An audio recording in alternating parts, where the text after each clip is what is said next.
Crime ನ್ಯೂಸ್ಗೆ ಸ್ವಾಗತ. ನಾನು ನವ್ಯ. ಇದೀಗ ಹೆಡ್ಲೈನ್ಸ್. ರಾಜ್ಯದಲ್ಲಿ ಇಂದು ಕೂಡ ಸಾರಿಗೆ ನೌಕರರ ಪ್ರತಿಭಟನೆ. ಕೆಎಸ್ಆರ್ಟಿಸಿ ಬಿಎಂಟಿಸಿ ಬಸ್ಗಳಿಲ್ಲದೆ ಪ್ರಯಾಣಿಕರ ಪರದಾಟ. ಕೆಲವೆಡೆ ಬಸ್ಗಳ ಮೇಲೆ ಕಲ್ಲು ತೂರಾಟ. ಲಂಚ ಪಡೆಯುವ ವೇಳೆ ಎಸಿಬಿ ದಾಳಿ. ಬಲೆಗೆ ಬಿದ್ದ ಬಿಬಿಎಂಪಿ ಹೆಲ್ತ್ ಇನ್ಸ್ಪೆಕ್ಟರ್. ಹಿರಿಯ ಅಧಿಕಾರಿ ಪ್ರವೀಣ್ ಕುಮಾರ್ ಬಂಧನ.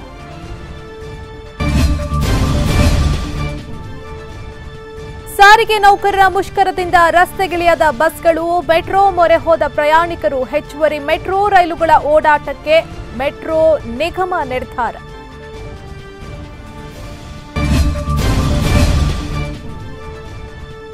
ಸರಿಯಾಗಿ ವೇತನ ನೀಡದ ಆರೋಪ. ಐಫೋನ್ ಉತ್ಪಾದನಾ ಘಟಕದಲ್ಲಿ ನೌಕರರಿಂದಲೇ ದಾಂಧಲೆ. ಕೋಲಾರ ಜಿಲ್ಲೆಯ ನರಸಾಪುರದಲ್ಲಿರುವ ಐಫೋನ್ ಘಟಕದಲ್ಲಿ ಘಟನೆ.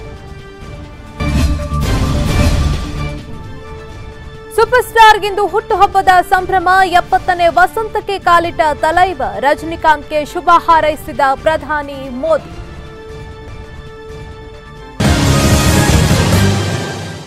ರಾಜ್ಯದಲ್ಲಿ ಸಾರಿಗೆ ನೌಕರರ ಪ್ರತಿಭಟನೆ ಇಂದು ಕೂಡ ಮುಂದುವರೆದಿತ್ತು. ಬಸ್ಗಳು ರಸ್ತೆಗೆ ಇಳಿಯದೇ ಇದ್ದುದರಿಂದ ಪ್ರಯಾಣಿಕರು ಪರದಾಡುವಂತಾಗಿತ್ತು. ಕೆಲವು ಕಡೆ ಬಸ್ಗಳ ಮೇಲೆ ಕಲ್ಲು ತೂರಾಟ ಕೂಡ ನಡೆದಿದೆ.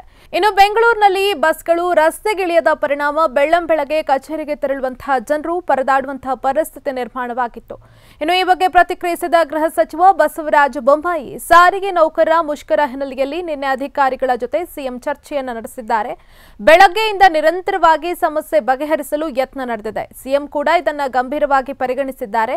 ಸಾರಿಗೆ ಸಚಿವರು ನಿರ್ಲಕ್ಷ್ಯವನ್ನ ತೋರಿಲ್ಲ. ಅಧಿಕಾರಿಗಳ ಜೊತೆಗೆ ಸತತವಾಗಿ ಸಂಪರ್ಕದಲ್ಲಿದ್ದಾರೆ. ಬಹುತೇಕ ನೌಕರರು ನಿನ್ನೆ ಗೈರು ಹಾಜರಾಗಿದ್ದಾರೆ. ಸಾರ್ವಜನಿಕರ ಹಿತದೃಷ್ಟಿಯಿಂದ ಎಲ್ಲಾ ರೀತಿಯ ರಕ್ಷಣೆಯನ್ನ ಕೊಡ್ತಿದ್ದೀವಿ. ಅಧಿಕಾರಿಗಳ ಜೊತೆ ನಿರಂತರ ಸಂಪರ್ಕದಲ್ಲಿದ್ದೇವೆ. ನಷ್ಟದ ಸಂದರ್ಭದಲ್ಲೂ ಸಾರಿಗೆ ನೌಕರರ ಜೊತೆ ಸರ್ಕಾರ ಇದೆ. ಕೋವಿಡ್ ಸಂದರ್ಭದಲ್ಲಿ ಬೇಡಿಕೆ ಈಡೇರಿಸೋದು ಕಷ್ಟ.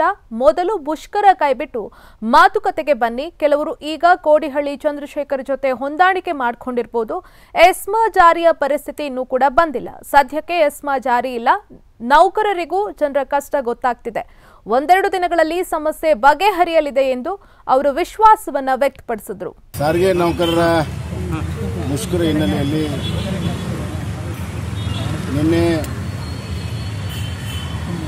ಸಾರಿಗೆ ಸಚಿವರಾದಂಥ ಲಕ್ಷ್ಮಣ್ ಸವದಿ ಅವರು ಮೊದಲನೇ ಹಂತದಲ್ಲಿ ಅಧಿಕಾರಿಗಳ ಜೊತೆಗೆ ಮಾತನಾಡಿದ್ದಾರೆ. ಎರಡನೇ ಹಂತದಲ್ಲಿ ಯೂನಿಯನ್ ಲೀಡರ್ ಜೊತೆಗೆ ವಿಕಾಸಸೌಧದಲ್ಲಿ ಅವ್ರನ್ನ ಕರೆದು ಚರ್ಚೆ ಮಾಡಿದ್ದಾರೆ. ಸಾಯಂಕಾಲ ಮುಖ್ಯಮಂತ್ರಿಗಳ ಜೊತೆಗೆ ಲಕ್ಷ್ಮಣ್ ಸವದಿಯವರು ಮಾತನಾಡಿದ್ದಾರೆ. ನಾನು ಕೂಡ ಸಂದರ್ಭದಲ್ಲಿದ್ದೆ. ಇವತ್ತು ಬೆಳಗಿನಿಂದ ನಿರಂತರವಾಗಿ ಈ ಸಮಸ್ಯೆಯನ್ನು ಬಗೆಹರಿಸೋದಕ್ಕೆ ಅವರು ಪ್ರಯತ್ನವನ್ನು ಮಾಡ್ತಾ ಇದ್ದಾರೆ. ಮುಖ್ಯಮಂತ್ರಿಗಳು ಕೆಲವು ಸಲಹೆ ಸೂಚನೆಗಳನ್ನು ಕೊಟ್ಟಿದ್ದಾರೆ. ಆ ಪ್ರಕಾರ ಕೆಲಸವನ್ನು ಅವರು ಮಾಡ್ತಾ ಇದ್ದಾರೆ. ಹೀಗಾಗಿ ಅವರು ಬೆಂಗಳೂರಿನಲ್ಲೇ ಇದ್ದು ಈ ಸಮಸ್ಯೆಯನ್ನು ಗಂಭೀರವಾಗಿ ತೆಗೆದುಕೊಂಡು ಸಮಸ್ಯೆ ಬಗೆಹರುತ್ತಾ ಅವರು ಪ್ರಾಮಾಣಿಕವಾದ ಪ್ರಯತ್ನವನ್ನು ಅವರು ಮಾಡ್ತಾ ಇದ್ದಾರೆ ಅನ್ನೋದನ್ನು ನಾನು ಒತ್ತಿ ಹೇಳಕ್ಕೆ ಇಚ್ಛಪಡ್ತೀನಿ. ಇದರಲ್ಲಿ ಯಾವುದೇ ಥರದ ನಿರ್ಲಕ್ಷ್ಯವನ್ನು ಸಾರಿಗೆ ಸಚಿವರು ಮಾಡಿಲ್ಲ.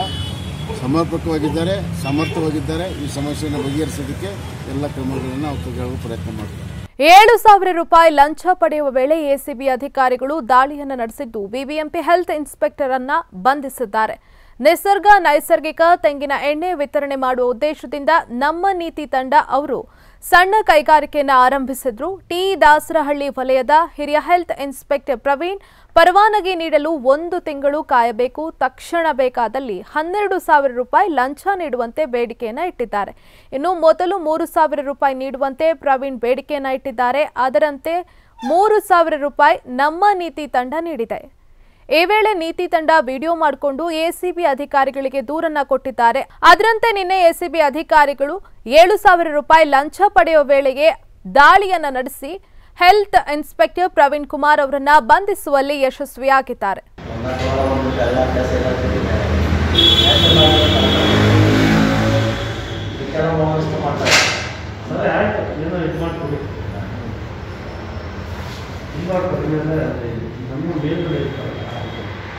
ನೋಡಿ ಮಾತಾಡಿ ನೋಡಿ ಇವಾಗ ಇದು ಮಾಡಿದರೆ ಜನರಿಗೆ ಒಳ್ಳೆ ನ್ಯಾಚುರಲ್ ಯಾವ ನ್ಯಾಚುರಲ್ ಆಗಿ ಕೊಡಬೇಕು ಒಂದೇ ಚಿಂತೆ ನಾವು ರೈತರ ಪಾಲಿಗೆ ಮರಣ ಶಾಸನವಾಗಲಿರುವ 3 ಕೃಷಿ ಕಾನೂನುಗಳನ್ನು ಹಿಂಪಡೆಯುವಂತೆ ಕೇಂದ್ರ ಸರ್ಕಾರವನ್ನು ಒತ್ತಾಯಿಸಲು ಅತ್ತ ದೆಹಲಿಯ ಸಿಂಘು ಗಡಿಯಲ್ಲಿ ಕೊರೆಯುವ ಚಳಿಯನ್ನು ಲೆಕ್ಕಿಸದೆ ರೈತರು ಪ್ರತಿಭಟನೆ ನಡೆಸ್ತಾ ಇದ್ರೆ ಇತ್ತ ಬಿಜೆಪಿ ಪ್ರತಿಭಟನಾ ನಿರತ ರೈತರ ವಿರುದ್ಧವೇ ಅಭಿಯಾನ ನಡೆಸಲು ಮುಂದಾಗಿದೆ. ರೈತರ ಪ್ರತಿಭಟನೆಗೆ ಸಡ್ಡು ಹೊಡೆದಿರುವ ಬಿಜೆಪಿ ರೈತರ ಪ್ರತಿಭಟನೆ ವಿರುದ್ಧ ಪ್ರತಿತಂತ್ರವನ್ನು ರೂಪಿಸಿದ್ದು ವಿವಾದಾತ್ಮಕ ಕೃಷಿ ಕಾನೂನುಗಳು ರೈತರ ಪರವಾಗಿವೆ ಎಂದು ದೇಶದಾದ್ಯಂತ ಪ್ರಚಾರ ನಡೆಸಲು ಮುಂದಾಗಿದೆ. ಈ ಅಭಿಯಾನದ ಅಂಗವಾಗಿ ಎಲ್ಲ ಜಿಲ್ಲಾ ಕೇಂದ್ರಗಳು ಸೇರಿದಂತೆ ದೇಶದಾದ್ಯಂತ ಒಟ್ಟು 700 ಕಡೆ ಪತ್ರಿಕಾಗೋಷ್ಠಿಗಳನ್ನು ನಡೆಸಲಿದೆ. ಅಲ್ಲದೆ 700 ಕಡೆ ಕೃಷಿ ಕಾನೂನುಗಳ ಬಗ್ಗೆ ಚರ್ಚೆ ನಡೆಸಲಿದೆ ಎಂದು ತಿಳಿದು ಬಂದಿದೆ. ಬಿಜೆಪಿಯು ಈ ಮೂಲಕ ತಾನು ಯಾವ ಕಾರಣಕ್ಕೂ ರೈತರ ಪ್ರತಿಭಟನೆಗೆ ಮಣಿಯೋದಿಲ್ಲ ಎಂದು ಸಾರಿ ಹೇಳಿದೆ. ಇಂದು ಕೂಡ ಕೆಎಸ್ಆರ್ಟಿಸಿ ಮತ್ತು ಬಿಎಂಟಿಸಿ ನೌಕರರ ಮುಷ್ಕರ ಮುಂದುವರೆದಿದ್ದರಿಂದ ಪ್ರಯಾಣಿಕರ ಅನುಕೂಲಕ್ಕಾಗಿ ನಮ್ಮ ಮೆಟ್ರೋ ನಿಗಮ ಬಳಿ ಇರುವ 50 ರೈಲುಗಳನ್ನು ಓಡಿಸೋದಕ್ಕೆ ತೀರ್ಮಾನವನ್ನು ಮಾಡಲಾಗಿತ್ತು. ಮುಷ್ಕರದ 2ನೇ ದಿನವಾದ ಇಂದು ಕೂಡ ಕೆಎಸ್ಆರ್ಟಿಸಿ, ಬಿಎಂಟಿಸಿ, ವಾಯುವ್ಯ ಸಾರಿಗೆ, ಈಶಾನ್ಯ ಸಾರಿಗೆ ಬಸ್ಗಳು ಸಂಚಾರ ನಡೆಸದ ಕಾರಣ ಪ್ರಯಾಣಿಕರು ಪರದಾಡುವಂತಾಗಿತ್ತು. ಬೆಂಗಳೂರಿನಲ್ಲಿ ಬಿಎಂಟಿಸಿ ಬಸ್ ಸಂಚಾರ ಸ್ಥಗಿತಗೊಂಡಿದ್ದರಿಂದ ಆಟೋ, ಕ್ಯಾಬ್ಗಳಿಗೆ ಬೇಡಿಕೆ ಜಾಸ್ತಿಯಾಗಿದೆ. ಇದೇ ಸಮಯವನ್ನ ಬಳಸಿಕೊಂಡು ಆಟೋಗಳು ಪ್ರಯಾಣಿಕರಿಂದ ಹಗಲು ದರೋಡೆ ಮಾಡ್ತಾ ಇವೆ. ಹೀಗಾಗಿ ಪ್ರಯಾಣಿಕರ ಅನುಕೂಲಕ್ಕಾಗಿ ಇಂದು ಹೆಚ್ಚುವರಿ ರೈಲುಗಳು ಪ್ರಯಾಣಿಕರ ಸೇವೆಗೆ ನೀಡಲಾಗಿತ್ತು. ಪ್ರತಿಭಟನೆ ನಡೆಸ್ತಾ ಇರೋ ಸಾರಿಗೆ ಸಂಸ್ಥೆಯ ನೌಕರರ ಬೇಡಿಕೆಗಳು ನ್ಯಾಯಯುತವಾಗಿದ್ದರೆ ಸರ್ಕಾರ ಕೂಡಲೇ ಈಡೇರಿಸಬೇಕು ಎಂದು ಮಾಜಿ ಸಿಎಂ ಸಿದ್ದರಾಮಯ್ಯ ಒತ್ತಾಯಿಸಿದ್ದಾರೆ. ಸಾರಿಗೆ ಸಂಸ್ಥೆ ನೌಕರರು ಬೀದಿಗಿಳಿದು ಪ್ರತಿಭಟನೆ ಮಾಡ್ತಾ ಇದ್ದು ಸರ್ಕಾರ ಪ್ರತಿಭಟನಾಕಾರರನ್ನ ಕರೆದು ಮಾತನಾಡಲಿ. ಸರ್ಕಾರ ನಮ್ಮ ಸಲಹೆ ಸೂಚನೆಗಳನ್ನ ಕೇಳಲ್ಲ. ಸರ್ಕಾರ ನಮ್ಮನ್ನ ಅಧಿವೇಶನದಲ್ಲಿಯೂ ಮಾತನಾಡಿಸ್ತಾ ಇಲ್ಲ.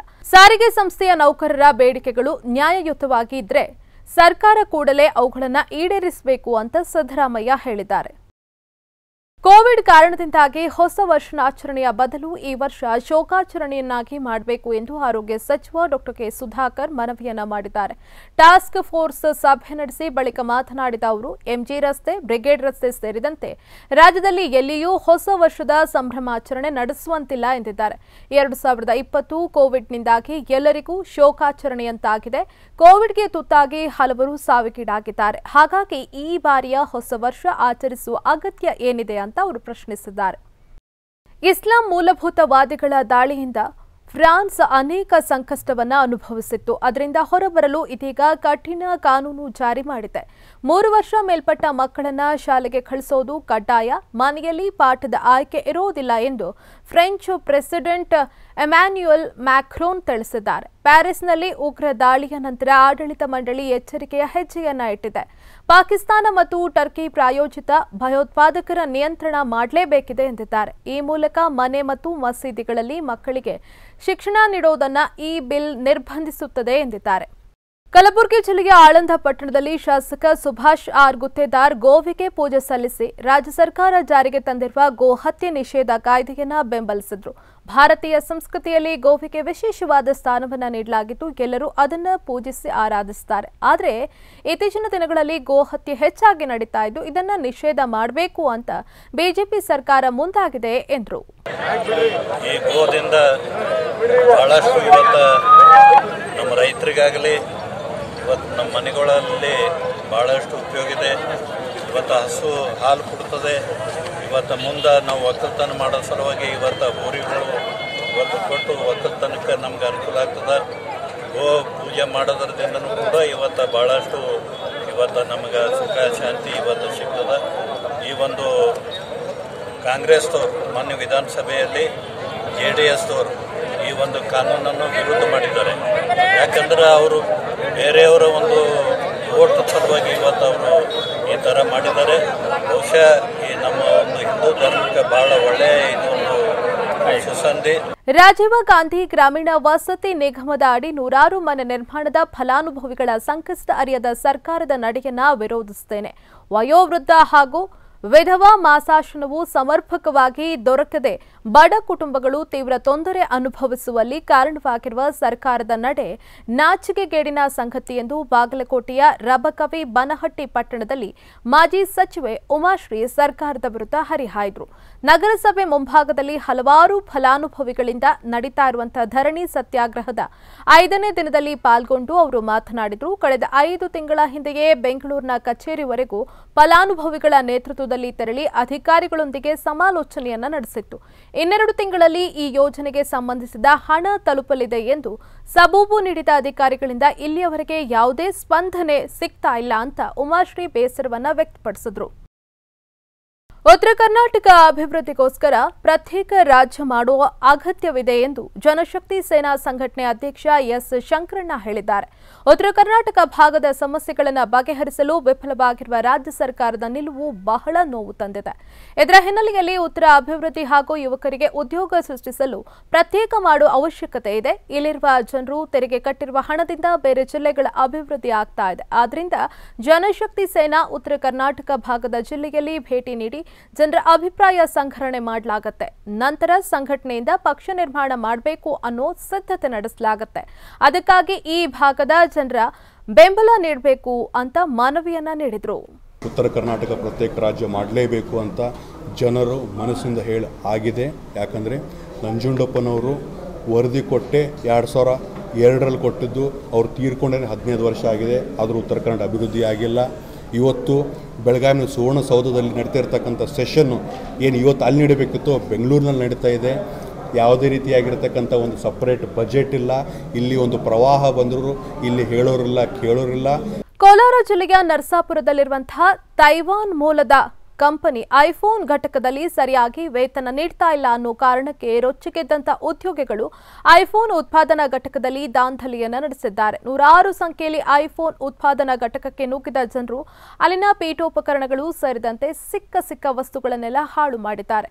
ಭಾರೀ ಪ್ರಮಾಣದಲ್ಲಿ ಗ್ಲಾಸ್ಗಳನ್ನೆಲ್ಲ ಪೂಡಿ ಮಾಡಲಾಗಿದೆ. ಜೊತೆಗೆ ಕಾರುಗಳನ್ನು ಕೂಡ ಜಖಂಗೊಳಿಸಲಾಗಿದೆ. ತೈವಾನ್ ಮೂಲದ ಐಫೋನ್ ಉತ್ಪಾದನಾ ಘಟಕವನ್ನು ವೆಸ್ಟರ್ನ್ ಕಾರ್ಪ್ ಮುನ್ನಡೆಸ್ತಾ ಇತ್ತು. ಕಂಪನಿಯ ಸರಿಯಾದ ಸಮಯಕ್ಕೆ ವೇತನ ನೀಡದೆ ಸತಾಯಿಸ್ತಾ ಇದೆ ಎನ್ನುವುದು ಇಲ್ಲಿನ ನೌಕರರ ಆರೋಪವಾಗಿದೆ. ಸ್ಥಳೀಯ ಪೊಲೀಸರು ಐಫೋನ್ ಉತ್ಪಾದನಾ ಘಟಕದ ಸ್ಥಳಕ್ಕೆ ಭೇಟಿ ನೀಡಿ ಪರಿಶೀಲನೆ ನಡೆಸಿದ್ದಾರೆ. ರಾಜ್ಯದಾದ್ಯಂತ ನಡೀತಾ ಇರುವ ಸಾರಿಗೆ ನೌಕರರ ಮುಷ್ಕರದ ಹಿನ್ನೆಲೆಯಲ್ಲಿ ರಾಯಚೂರು ಜಿಲ್ಲೆ ಲಿಂಗಸುಗೂರು ಪಟ್ಟಣದಲ್ಲಿಯೂ ಕೂಡ ಮುಷ್ಕರ ಮುಂದುವರೆದಿತ್ತು. ಸಾರಿಗೆ ನೌಕರರನ್ನ ಸರ್ಕಾರಿ ನೌಕರರೆಂದು ಪರಿಗಣಿಸಬೇಕು. ಸಾರಿಗೆ ಸಚಿವರು ನಮ್ಮ ಸಮಸ್ಯೆಯನ್ನ ಬಗೆಹರಿಸಬೇಕು. ಕಳೆದ 3 ವರ್ಷಗಳಿಂದ ಸರ್ಕಾರಗಳಿಗೆ ಮನವಿ ಮಾಡುತ್ತಿದ್ದೇವೆ. ಅವರ ಕಾಲಿಗೆ ಬಿದ್ದು ಅವರ ಮುಂದೆ ಕಣ್ಣೀರು ಸುರಿಸಿದ್ದೇವೆ. ನ್ಯಾಯಯುತ ನಮ್ಮ ಬೇಡಿಕೆಗಳು ಈಡೇರಬೇಕು. ಸಾರಿಗೆ ನೌಕರರ ಸಂಸಾರಗಳು ಬೀದಿಗೆ ಬಿದ್ದಿವೆ. ದಿನಾಲೂ ಸಾಯೋದಕ್ಕಿಂತ ಒಂದೇ ಬಾರಿ ಸಾಯ್ತೀವಿ. ಬಿಜೆಪಿ ಸರ್ಕಾರ ಅಧಿಕಾರಕ್ಕೆ ಬಂದ ನಂತರ ಲಕ್ಷ್ಮಣ ಸವದಿ ಅವರು ಸಾರಿಗೆ ನೌಕರರಿಗೆ ಭರವಸೆಯನ್ನ ಕೊಟ್ಟಿದ್ರು. ಹೀಗಾಗಿ ಸರ್ಕಾರ ನಮ್ಮ ಬೇಡಿಕೆಗಳನ್ನ ಈಡೇರಿಸದೆ ಹೋದ್ರೆ ಮುಷ್ಕರವನ್ನ ಮುಂದುವರಿಸಲಾಗುತ್ತೆ ಅಂತ ಲಿಂಗಸಗೂರು ಸಾರಿಗೆ ಸಿಬ್ಬಂದಿ ಹೇಳಿಕೆಯನ್ನ ಕೊಟ್ಟಿದ್ದಾರೆ. ಈ ನಮ್ಮ ಸಂಸ್ಥೆಯಲ್ಲಿರುವಂಥ ಎಲ್ಲ ವಾಹನಗಳನ್ನು ನಿಲ್ಲಿಸಿ ನಾವು ಇವತ್ತು ಸ್ಟ್ರೈಕಿಗೆ ಬೆಂಬಲ ಕೊಡ್ತಾ ಇದ್ದೀವಿ. ಈ ನಮ್ಮದು ರಾಜ್ಯ ಸರ್ಕಾರ ಏನಿದೆ, ನಮ್ಮ ಸರ್ಕಾರ ನಮ್ಮ ಬೇಡಿಕೆಗಳನ್ನು ಈಡೇರಿಸಿದರೆ ನಾವು ಸ್ಟ್ರೈಕಿಂದ ತಗೊಂಡು ನಾವು ಒಂದು ಪ್ರಜೆಗಳಿಗೆ ಒಂದು ಪ್ರಯಾಣಿಕರಿಗೆ ಅನುಕೂಲ ಮಾಡೋಕ್ಕಂಥ ಒಂದು ಮನಸ್ಸು ಐತೆ. ಆದರೆ ಏನಾದೆ ಅಂದರೆ ನಮ್ಮ ಸರ್ಕಾರ ನಮ್ಮ ಪ್ರಮುಖವಾದ ಬೇಡಿಕೆ ಏನಿದೆ, ರಾಜ್ಯ ಸರ್ಕಾರಿ ನೌಕರರನ್ನು ನಮ್ಮನ್ನು ಸಾರಿಗೆ ಕಾರ್ಮಿಕರನ್ನು ಸರ್ಕಾರಿ ನೌಕರರನ್ನು ಪರಿಗಣಿಸುವವರೆಗೂ ನಾವು ಹೋರಾಟವನ್ನು ಮುಂದುವರಿಸ್ತೇವೆ. ಇದರಾಗೆ ಯಾವುದೇ ಹಿಂದೆ ಮುಂದೆ ನೋಡುವಂಥ ಪ್ರಶ್ನೆಯೇ ಇಲ್ಲ.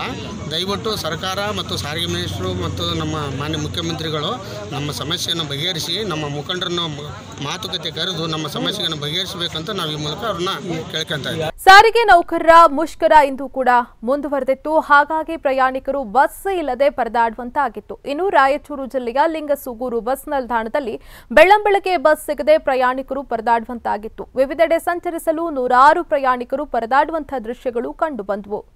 ಪ್ರತಿಷ್ಠಿತ ಹಟ್ಟಿ ಚಿನ್ನದ ಗಣಿಗೆ ನೂತನ ಅಧ್ಯಕ್ಷರಾಗಿರುವ ಮಾನಪ್ಪ ವಜ್ಜಲ್ ಅವರಿಗೆ ಅಭಿನಂದನಾ ಸಮಾರಂಭ ಹಾಗೂ ಗ್ರಾಮ ಸ್ವರಾಜ್ ಸಮಾವೇಶ ಹಿನ್ನೆಲೆಯಲ್ಲಿ ರಾಯಚೂರು ಜಿಲ್ಲೆಯ ಲಿಂಗಸುಗೂರು ಪಟ್ಟಣದಲ್ಲಿ ಬೈಕ್ ರ್ಯಾಲಿ ನಡೆಯಿತು. ತಾಲೂಕಿನ ಕಸಬಾ ಲಿಂಗಸುಗೂರು ಗ್ರಾಮದಿಂದ ಬಸ್ ಸ್ಟ್ಯಾಂಡ್ ಸರ್ಕಲ್ ವಿಜಯ ಮಹಾಂತೇಶ ಮಠದವರೆಗೆ ಬೈಕ್ ರ್ಯಾಲಿ ನಡೆಯಿತು. ರ್ಯಾಲಿಯಲ್ಲಿ ರಾಜ್ಯ ಬಿಜೆಪಿ ಅಧ್ಯಕ್ಷ ನಳಿನ್ ಕುಮಾರ್ ಕಟೀಲ್, ಪ್ರಧಾನ ಕಾರ್ಯದರ್ಶಿ ರವಿಕುಮಾರ್, ರಾಯಚೂರು ಸಂಸದ ರಾಜ ಅಮರೇಶ್ವರ್ ನಾಯಕ್ ಭಾಗಿಯಾಗಿದ್ದರು.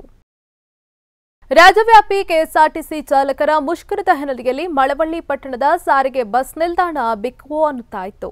ಇನ್ನು ನಿನ್ನೆಯಿಂದಲೂ ಮಳವಳ್ಳಿ ಬಸ್ ನಿಲ್ದಾಣದಲ್ಲಿ ಬಸ್ ಇಲ್ಲದೆ ಸಾರ್ವಜನಿಕರು ಬಸ್ಗಾಗಿ ಪರದಾಡುವಂತಾಯಿತು. ಇನ್ನು ಇಂದು ಸಹ ಅದೇ ರೀತಿ ಬಸ್ ನಿಲ್ದಾಣ ಬಿಕೋ ಅಂತ ಇದ್ದು ಒಂದೆರಡು ಪ್ರಯಾಣಿಕರು ಬಸ್ ಬರುತ್ತದೆ ಎಂದು ಬಸ್ಗಾಗಿ ಕಾಯುವ ಸನ್ನಿವೇಶ ಕಂಡುಬಂತು. ಈಗಾಗಲೇ ಮರಾಠ ಅಭಿವೃದ್ಧಿ ನಿಗಮ ವಿಚಾರಕ್ಕೆ ಸಂಬಂಧಪಟ್ಟಂತೆ ಸಾಕಷ್ಟು ಕನ್ನಡಪರ ಸಂಘಟನೆಗಳು ಆಕ್ರೋಶವನ್ನು ವ್ಯಕ್ತಪಡಿಸಿ ಬಂದ್ ಕೂಡ ಮಾಡಿವೆ. ಇದರ ನಡುವೆ ಕೇಂದ್ರದ ನೂತನ ಕೃಷಿ ಮಸೂದೆ ವಿರೋಧಿಸಿಯೂ ಕೂಡ ಪ್ರತಿಭಟನೆ ಹಾಗೂ ಬಂದ್ ಮಾಡಲಾಗಿದೆ. ಆದರೂ ಯಾವುದೇ ಪ್ರಯೋಜನವಾಗಿಲ್ಲ. ಹೀಗಾಗಿ ಈ ವಿಚಾರಕ್ಕೆ ಸಂಬಂಧಪಟ್ಟಂತೆ ಹಾಗೂ ಮುಂದಿನ ಹೋರಾಟದ ರೂಪುರೇಷೆಗಳ ವಿಚಾರಕ್ಕೆ ಸಂಬಂಧಪಟ್ಟಂತೆ ಹೋರಾಟ ನಡೆಸುವ ಉದ್ದೇಶದಿಂದ ಕರವೇ ವೀರ ಕನ್ನಡಿಗರ ಗರ್ಜನೆ ಸಂಘಟನೆ ವತಿಯಿಂದ ವಾಟಾಳ್ ನಾಗರಾಜ್ ಹಾಗೂ ಸಾರಾ ಗೋವಿಂದ್ರನ್ನ ಭೇಟಿ ಮಾಡಿ ಮಾತುಕತೆ ನಡೆಸಲಾಯಿತು.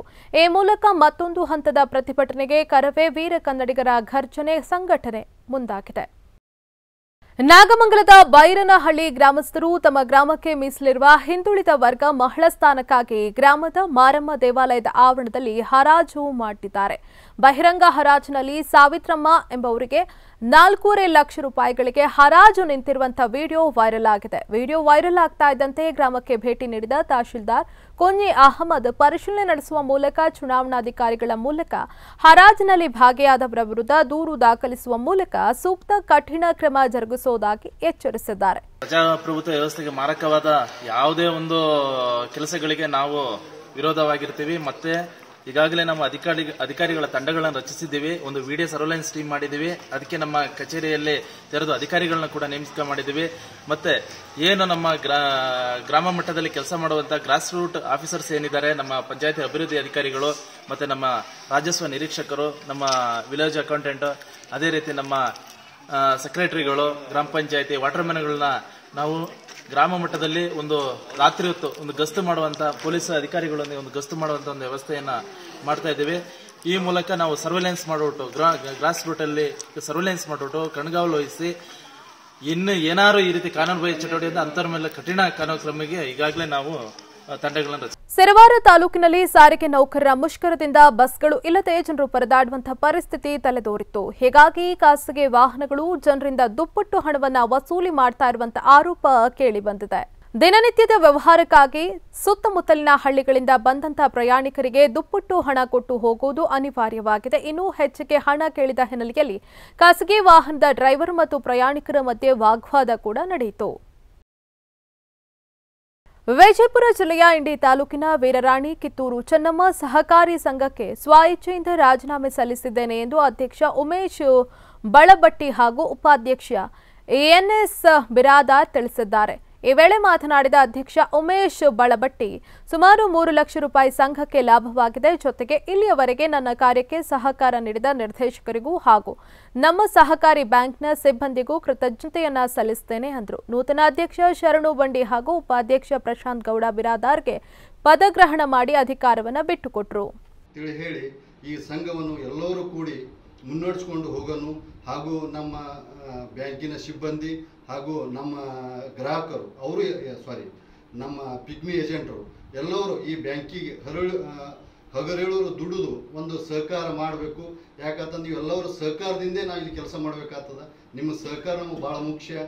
ಇಲ್ಲಿ ಕುರ್ಚಿ ಮುಖ್ಯ ಅಲ್ಲ, ಇಲ್ಲಿ ಎಲ್ಲರೂ ಇದ್ದಂಥ ನಿರ್ದೇಶಕರು ಮತ್ತು ಸಿಬ್ಬಂದಿ ಪಿಗ್ಮಿ ಏಜೆಂಟರು ಎಷ್ಟು ನಮಗೆ ಸಹಕಾರ ಕೊಡ್ತೀರಿ ಅಷ್ಟು ನಮಗೆ ಇಲ್ಲಿ ಕೂತು ಕೆಲಸ ಮಾಡ್ಲಿಕ್ಕೆ ಒಂದು ಅನುಕೂಲ ಆಗ್ತದೆ. ನಿಮ್ಮ ಸಹಕಾರವೇ ನನಗೆ ಮುಖ್ಯ, ಕುರ್ಚಿ ನನಗೆ ಮುಖ್ಯ ಅಲ್ಲ.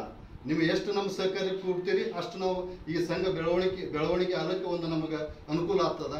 ಏನೇ ನಮ್ಮಿಂದ ಸ್ವಲ್ಪ ತಿಳಿದು ಅಲ್ಲೇ ತಿಳಿದಾದ ಏನೇ ತಪ್ಪಾದರೂ ನಮ್ಗೆ ತಿಳಿಸಿ ಹೇಳಿ, ಹಿಂಗೆ ಆಗಬೇಕಿತ್ತು, ಹಿಂಗೆ ಆಗ್ಬೇಕಂತ ಹೇಳಿ ನಾವು ಗೊತ್ತಿಲ್ಲ ನೀವು ಏನೇ ತಿಳಿಸಿ ಹೇಳಿದ್ರು ನಾವು ಸ್ವಾಗತ ಮಾಡ್ತೇವೆ. ಇಂಡೋನೇಷ್ಯಾದ ಫ್ರೆಂಕ್ಸ್ಯೋವ್ಯೂ ರೆಜೆನ್ಸಿಯಲ್ಲಿ 12 ವರ್ಷದ ಬಾಲಕನನ್ನ ಗಾಳಿಪಟ ಎಳೆದೊಯ್ದಂತಹ ಘಟನೆ ವರದಿಯಾಗಿದೆ.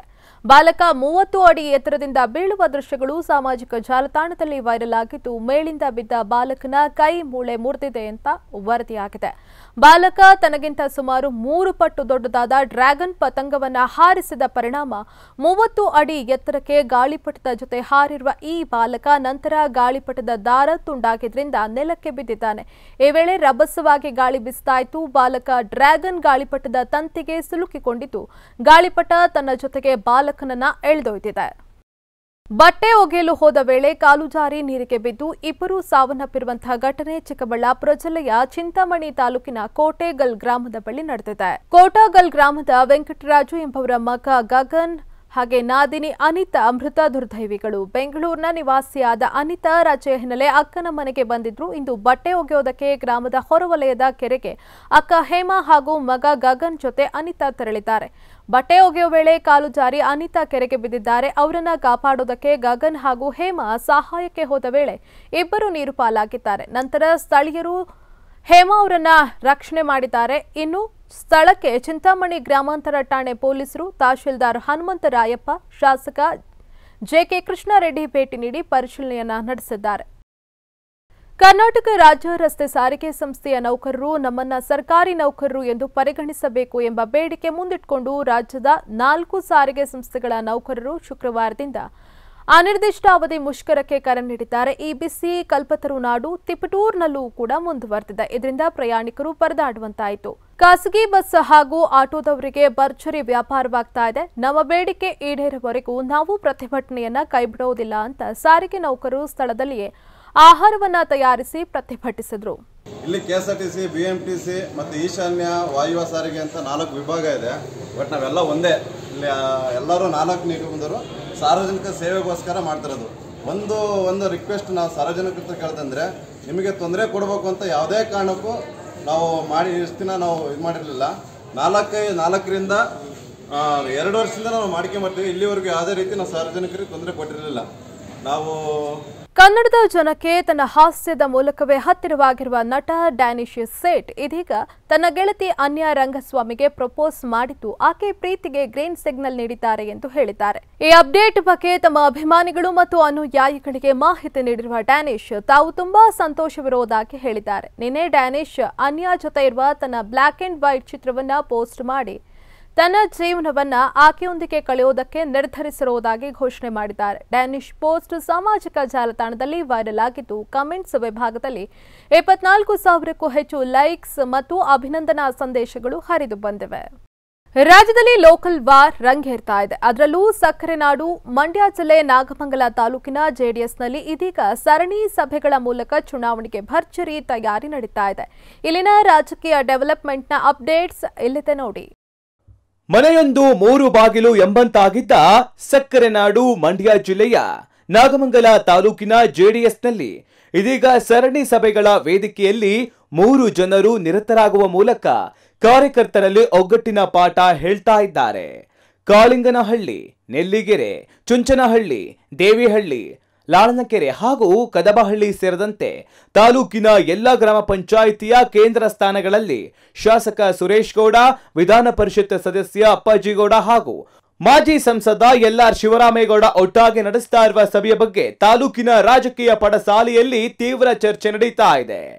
ಇನ್ನು ಈ ಬಗ್ಗೆ ಮಾತನಾಡಿರುವ ಶಾಸಕ ಸುರೇಶ್ ಗೌಡ, ವಿಧಾನಸಭೆ, ಜಿಲ್ಲಾ ಪಂಚಾಯತ್ ಹಾಗೂ ತಾಲೂಕು ಪಂಚಾಯತ್ ಚುನಾವಣೆಗಳಲ್ಲಿ ಪಕ್ಷದ ಚಿಹ್ನೆಯಡಿ ಸ್ಪರ್ಧಿಸುವ ನಮ್ಮೆಲ್ಲರ ಗೆಲುವಿಗಾಗಿ ಶ್ರಮಿಸುವ ಕಾರ್ಯಕರ್ತರ ಋಣವನ್ನ ಗ್ರಾಮ ಪಂಚಾಯತ್ ಚುನಾವಣೆಯಲ್ಲಿ ಸಹಕರಿಸುವ ಮೂಲಕ ತೀರಿಸುವ ಹೊಣೆ ನಮ್ಮದು.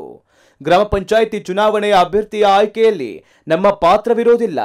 ನಿಷ್ಠಾವಂತ ಹಾಗೂ ಸಮಾಜಮುಖಿ ಕೆಲಸ ಮಾಡುವ ವ್ಯಕ್ತಿಯನ್ನ ಸ್ಥಳೀಯವಾಗಿ ಆಯ್ಕೆ ಮಾಡಿಕೊಳ್ಳುವುದು ನಿಮ್ಮಗಳ ಕರ್ತವ್ಯ ಎಂದರು.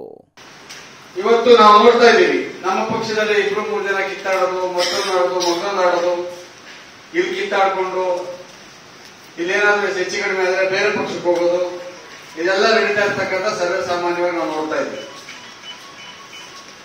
ಆದ್ರೆ ನಿಮ್ಮ ಊರಿನ ಪರಿಸ್ಥಿತಿ ನಮಗಿಂತ ಚೆನ್ನಾಗಿ ನಿಮ್ಗೆ ಗೊತ್ತಿರ್ತದೆ, ನಮ್ಗೆ ಗೊತ್ತಿರೋದಿಲ್ಲ.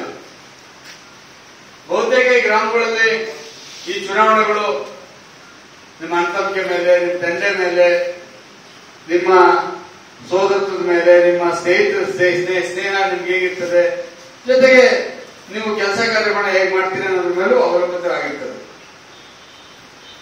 ನೀವು ಗ್ರಾಮದವ್ರು ಕುಳಿತುಕೊಂಡು ಇಂಥವರೇ ಅಭ್ಯರ್ಥಿನ ಮಾಡ್ಕೊಂಡಿದ್ರೆ ನಮ್ದು ಎರಡನೇ ಮಾತೇ ಇಲ್ಲ. ಅಕಸ್ಮಾತ್ ನೀವಿಬ್ರು 3 ಜನ ಕಿತ್ತಾಡ್ಕೊಂಡಿದ್ದ ಸಂದರ್ಭದಲ್ಲಿ ನಾವು ಮಧ್ಯಪ್ರವೇಶ ಮಾಡಬೇಕು, ಬನ್ನಿ ಅಂದ್ರೆ ಮಾತ್ರ ಬರ್ತೀವಿ, ಇಲ್ಲ ಅಂದ್ರೆ ನಾವು ಯಾವುದೇ ಕಾರಣಕ್ಕೂ ಈ ವಿಷಯದಲ್ಲಿ ಬರೋಕಿಲ್ಲ ಅಂತಕ್ಕಂಥ ಸ್ಪಷ್ಟವಾಗಿ ಹೇಳ್ತಾ ಇದ್ದೀವಿ. ಇನ್ನು ವಿಧಾನ ಪರಿಷತ್ ಸದಸ್ಯ ಅಪ್ಪಾಜಿಗೌಡ ಮಾತನಾಡಿ, ಸರ್ಕಾರದ ಪ್ರತಿಯೊಂದು ಯೋಜನೆಗಳು ತಳಮಟ್ಟಕ್ಕೆ ತಲುಪಬೇಕು ಅಂದರೆ ಉತ್ತಮ ಸದಸ್ಯರನ್ನ ಆಯ್ಕೆ ಮಾಡುವ ಜವಾಬ್ದಾರಿ ಕಾರ್ಯಕರ್ತರ ಮೇಲಿದೆ. ಗ್ರಾಮಗಳ ಅಭಿವೃದ್ಧಿಯ ಹಿತದೃಷ್ಟಿಯಿಂದ ಒಗ್ಗಟ್ಟಾಗಿ ಚುನಾವಣೆ ನಡೆಸಿ ಅತಿ ಹೆಚ್ಚಿನ ಸಂಖ್ಯೆಯಲ್ಲಿ ಜೆಡಿಎಸ್ ಬೆಂಬಲಿತರು ಚುನಾಯಿತರಾಗುವ ಮೂಲಕ ನಾಗಮಂಗಲ ಜೆಡಿಎಸ್ ಭದ್ರಕೋಟೆ ಎಂಬುದನ್ನ ಮತ್ತೊಮ್ಮೆ ಸಾಬೀತುಪಡಿಸಿ ಅಂತ ಕರೆ ನೀಡಿದ್ರು. ಲೋಕಸಭಾ ಎಲ್ಲ ಚುನಾವಣೆ ಕೆಲಸ ಮಾಡ್ತೀವಿ. ಇಲ್ಲಿ ಯಾರ್ಯಾರು ಅರ್ಹಾಭ್ಯರ್ಥಿಗಳಿದ್ದಾರೆ ಅವರೆಲ್ಲರಿಗೂ ಗ್ರಾಮ ಪಂಚಾಯತ್ ಚುನಾವಣೆ, ಪ್ರಾಥಮಿಕ ಕೃಷಿ ಪತ್ತಿನ ಸಹಕಾರ ಸಂಘ, ಡೈರಿ ಚುನಾವಣೆ, ಎಪಿಎಂಸಿ, ಟಿಎಪಿಎಂಎಸ್ ಈ ಚುನಾವಣೆಗಳು ಕಾರ್ಯಕರ್ತರು ಸಲ್ಲಬೇಕಾಗ್ತದೆ. ಇವೆಲ್ಲ ಚುನಾವಣೆಗಿಂತ ಬಹಳ ಮುಖ್ಯ ಗ್ರಾಮ ಪಂಚಾಯತ್ ಚುನಾವಣೆ. ಸಭೆಯನ್ನ ಹೊರತುಪಡಿಸಿ ಸುದ್ದಿಗಾರರೊಂದಿಗೆ ಮಾತನಾಡಿದ ಮಾಜಿ ಸಂಸದ ಎಲ್ಆರ್ ಶಿವರಾಮೇಗೌಡ, ಮೈತ್ರಿ ಸರ್ಕಾರ ಬೀಳಲು ನಿಜವಾದ ಕಾರಣೀಕರ್ತರು ಯಾರು ಅಂತ ರಾಜ್ಯದ ಜನತೆಗೆ ಗೊತ್ತಿದೆ. ಸರ್ಕಾರ ಬಿದ್ದ 1 ವರ್ಷದ ನಂತರ ನಾನು ಬೀಳಿಸಿದೆ ಅಂತ ಹೇಳ್ತಾ ಇರುವುದು ತರವಲ್ಲ. ರಮೇಶ್ ಜಾರಕಿಹೊಳಿ ಸರ್ಕಾರ ಕೆಡವಿದ್ದು ನಾನು ಅಂತ ಹೇಳಿಕೊಂಡ್ರೆ, ಎಂಎಲ್ಸಿ ಸಿಪಿ ಯೋಗೇಶ್ವರ್ ಸರ್ಕಾರ ಬೀಳಲು ನನ್ನದೇ ಸ್ಕೆಚ್ ಅಂತ ಹೇಳಿಕೊಳ್ತಾ ಇದ್ದಾರೆ. ಆದ್ರೆ ಈಗ ರೈತರು ರಸ್ತೆಗಿಳಿದು ಪ್ರತಿಭಟನೆ ಮಾಡ್ತಾ ಇದ್ರು ಕೂಡ ಬಿಜೆಪಿ ಸರ್ಕಾರ ರೈತರ ಕೂಗಿಗೆ ಕವಡೆ ಕಾಸಿನ ಕಿಮ್ಮತ್ತು ನೀಡ್ತಾ ಇಲ್ಲ. ಇದು ಜನರಿಗೀಗ ಅರ್ಥವಾಗ್ತಾ ಇದೆ ಎಂದ್ರು. ನಾವೇನು ಸರ್ಕಾರ ರಚನೆ ಮಾಡಿದ್ರು, ಒಳ್ಳೆ ವಿಚಾರ ಬಂದಾಗ ಸರ್ಕಾರದ ಜೊತೆ ಕೈ ಜೋಡಿಸ್ತಲೇ ಎಲ್ಲಾ ವಿಚಾರದಲ್ಲೂ ಗಂಟು ಹಾಕೊಂಡು ಕೂತ್ಕೊಂಡ್ರೆ ನಮ್ಮ ರೈತರ ಕೆಲಸ ಆಗೋದಿಲ್ಲ. ಆ ನಿಟ್ಟಿನಲ್ಲಿ ಏನು ಕೆಲಸ ಮಾಡಬೇಕು ಅದ್ರ ಬಗ್ಗೆ ನಮ್ಮ ನಾಯಕರು ಮಾಡ್ತಾ ಇದ್ದಾರೆ.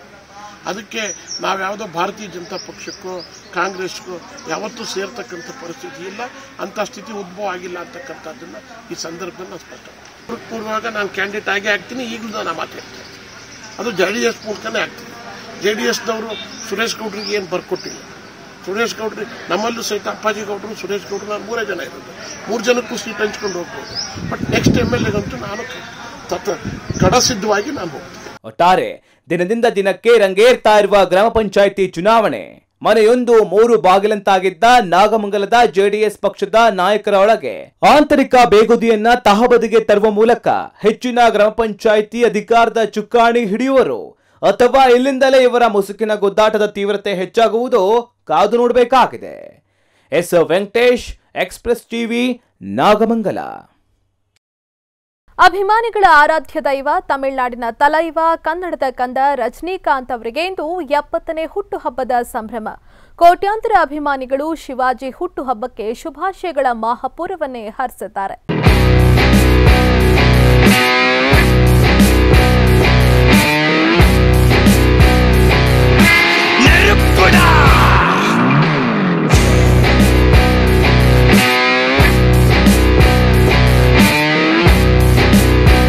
ಕೋಟ್ಯಾಂತರ ಸಿನಿ ರಸಿಕರ ಪಾಲಿನ ಆರಾಧ್ಯ ದೈವ ತಮಿಳುನಾಡಿನ ತಲೈವ ಸೂಪರ್ ಸ್ಟಾರ್ ರಜನಿಕಾಂತ್ ಅವರಿಗಿಂದು 70ನೇ ಹುಟ್ಟುಹಬ್ಬದ ಸಂಭ್ರಮ. ಅವರ ಕೋಟ್ಯಾಂತರ ಅಭಿಮಾನಿಗಳು ಅವರ ಹುಟ್ಟುಹಬ್ಬವನ್ನ ತಮ್ಮ ಮನೆಯ ಸಂಭ್ರಮದಂತೆ ಆಚರಣೆ ಮಾಡ್ತಾ ಇದ್ದಾರೆ. ಬೆಳ್ಳಂಬೆಳಗ್ಗೆಯೇ ಚೆನ್ನೈನ ರಜನಿ ನಿವಾಸದ ಬಳಿ ಅವರ ಅಭಿಮಾನಿಗಳು ಅವರಿಗೆ ಶುಭ ಕೋರೋದಕ್ಕೆ ಜಮಾಯಿಸಿದ್ರು, ಕಾದು ಕುಳಿತಿದ್ರು. ಇನ್ನು ರಜನಿಕಾಂತ್ ಹುಟ್ಟುಹಬ್ಬಕ್ಕೆ ಪ್ರಧಾನಮಂತ್ರಿ ನರೇಂದ್ರ ಮೋದಿ ಕೂಡ ಶುಭಾಶಯ ತಿಳಿಸಿದ್ದಾರೆ. ಪ್ರೀತಿಯ ರಜನಿಕಾಂತ್ ಅವರೇ, ನಿಮಗೆ ಜನ್ಮದಿನದ ಶುಭಾಶಯಗಳು. ನೀವು ಸುದೀರ್ಘ ಮತ್ತು ಆರೋಗ್ಯಕರ ಜೀವನ ನಡೆಸುವಂತಾಗಲಿ ಅಂತ ಮೋದಿ ಟ್ವೀಟ್ ಮಾಡೋದ್ರ ಮೂಲಕ ವಿಶ್ ಮಾಡಿದ್ದಾರೆ. ಕಾಲಿವುಡ್ ಸಿನಿಮಾಗಳ ಮೂಲಕ ದೊಡ್ಡ ಮಟ್ಟದ ಸಾಧನೆ ಮಾಡಿರುವ ರಜನಿಕಾಂತ್ ಕನ್ನಡ, ಹಿಂದಿ, ತೆಲುಗು, ಮಲಯಾಳಂ ಭಾಷೆಗಳಲ್ಲೂ ಕೂಡ ನಟಿಸುವ ಮೂಲಕ ಜನಮನ ಗೆದ್ದಿದ್ದಾರೆ. 70ನೇ ವರ್ಷಕ್ಕೆ ಕಾಲಿಟ್ಟಿರುವ ಅವರ ಬರ್ತ್ಡೇ ಪ್ರಯುಕ್ತ ಈ ಎಲ್ಲಾ ಭಾಷೆಯ 70 ಸೆಲೆಬ್ರಿಟಿಗಳು ರಜನಿಯ ಕಾಮನ್ ಡಿಪಿ ಬಿಡುಗಡೆ ಮಾಡಿದ್ದಾರೆ. AR ರೆಹಮಾನ್, ಸುನಿಲ್ ಶೆಟ್ಟಿ, ದುಲ್ಕರ್ ಸಲ್ಮಾನ್, ರಶ್ಮಿಕಾ ಮಂದಣ್ಣ, ಕೀರ್ತಿ ಸುರೇಶ್ ಸೇರಿದಂತೆ ಅನೇಕರು ಕಾಮನ್ ಡಿಪಿ ರಿಲೀಸ್ ಮಾಡಿದ್ದಾರೆ. ವಿಶೇಷ ಏನಪ್ಪಾ ಅಂದ್ರೆ ಈ ಬಾರಿ ರಜನಿಕಾಂತ್ ರಾಜಕೀಯಕ್ಕೆ ಎಂಟ್ರಿ ನೀಡುವುದು ಖಚಿತ ಆಗಿದೆ. ಮುಂಬರುವ ತಮಿಳುನಾಡು ವಿಧಾನಸಭಾ ಚುನಾವಣೆಯಲ್ಲಿ ಅವರು ಸ್ಪರ್ಧಿಸುತ್ತಾರೆ ಎಂಬ ನಿರೀಕ್ಷೆ ಹೆಚ್ಚಿದೆ. ಈ ಕುರಿತಂತೆ ಇತ್ತೀಚೆಗಷ್ಟೇ ಅವರು ರಜನಿ ಮಕ್ಕಳ್ ಮಂಡ್ರಂ ಸಂಘಟನೆಯ ಪ್ರಮುಖರ ಜೊತೆ ಸಭೆ ನಡೆಸಿದ್ರು. ಅಲ್ಲದೆ 2021ರ ಜನವರಿಯಲ್ಲಿ ತಮ್ಮ ಪಕ್ಷವನ್ನ ಲಾಂಚ್ ಮಾಡೋದಾಗಿ ಹೇಳಿದ್ದಾರೆ. ರಾಜಕೀಯಕ್ಕೆ ಎಂಟ್ರಿ ನೀಡ್ತಾ ಇರುವ ರಜನಿಕಾಂತ್ ಅವರು ಇದೇ ಡಿಸೆಂಬರ್ 31ರಂದು ಒಂದು ಪ್ರಮುಖ ಘೋಷಣೆ ಮಾಡಲಿದ್ದಾರೆ. ತಮಿಳುನಾಡು ಮುಖ್ಯಮಂತ್ರಿ ಅಭ್ಯರ್ಥಿಯಾಗಿ ಚುನಾವಣೆಯಲ್ಲಿ ಸ್ಪರ್ಧಿಸುವ ಕುರಿತು ಅವರ ನಿಲುವು ಏನು ಎಂಬುದು ಅಂದು ಗೊತ್ತಾಗಲಿದೆ. ರಜನಿಯ ಪಕ್ಷದ ಬಗ್ಗೆಯೂ ಡಿಸೆಂಬರ್ 31ರಂದು ಸ್ಪಷ್ಟ ಮಾಹಿತಿ ಹೊರಬೀಳಲಿದೆ. ಆ ಕಾರಣಕ್ಕಾಗಿ ಅಭಿಮಾನಿಗಳು ಚಿತ್ರರಂಗದ ಗಣ್ಯರು ಮಾತ್ರವಲ್ಲದೆ ಇಡೀ ರಾಜಕೀಯ ವಲಯವೇ ಆ ದಿನಕ್ಕಾಗಿ ಕಾಯ್ತಾ ಇದೆ. Entertainment bureau, express TV. ಕೊನೆಯಲ್ಲಿ ಮತ್ತೊಮ್ಮೆ ಹೆಡ್ಲೈನ್ಸ್. ರಾಜ್ಯದಲ್ಲಿ ಇಂದು ಕೂಡ ಸಾರಿಗೆ ನೌಕರರ ಪ್ರತಿಭಟನೆ. ಕೆಎಸ್ಆರ್ಟಿಸಿ, ಬಿಎಂಟಿಸಿ ಬಸ್ಗಳಿಲ್ಲದೆ ಪ್ರಯಾಣಿಕರ ಪರದಾಟ. ಕೆಲವೆಡೆ ಬಸ್ಗಳ ಮೇಲೆ ಕಲ್ಲು ತೂರಾಟ. ಲಂಚ ಪಡೆಯುವ ವೇಳೆ ಎಸಿಬಿ ದಾಳಿ. ಬಲೆಗೆ ಬಿದ್ದ ಬಿಬಿಎಂಪಿ ಹೆಲ್ತ್ ಇನ್ಸ್ಪೆಕ್ಟರ್. ಹಿರಿಯ ಅಧಿಕಾರಿ ಪ್ರವೀಣ್ ಕುಮಾರ್ ಬಂಧನ.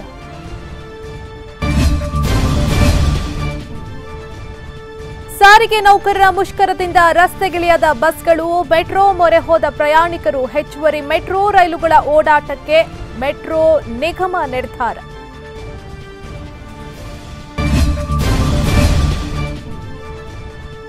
ಸರಿಯಾಗಿ ವೇತನ ನೀಡದ ಆರೋಪ. ಐಫೋನ್ ಉತ್ಪಾದನಾ ಘಟಕದಲ್ಲಿ ನೌಕರರಿಂದಲೇ ದಾಂಧಲೆ. ಕೋಲಾರ ಜಿಲ್ಲೆಯ ನರಸಾಪುರದಲ್ಲಿರುವ ಐಫೋನ್ ಘಟಕದಲ್ಲಿ ಘಟನೆ.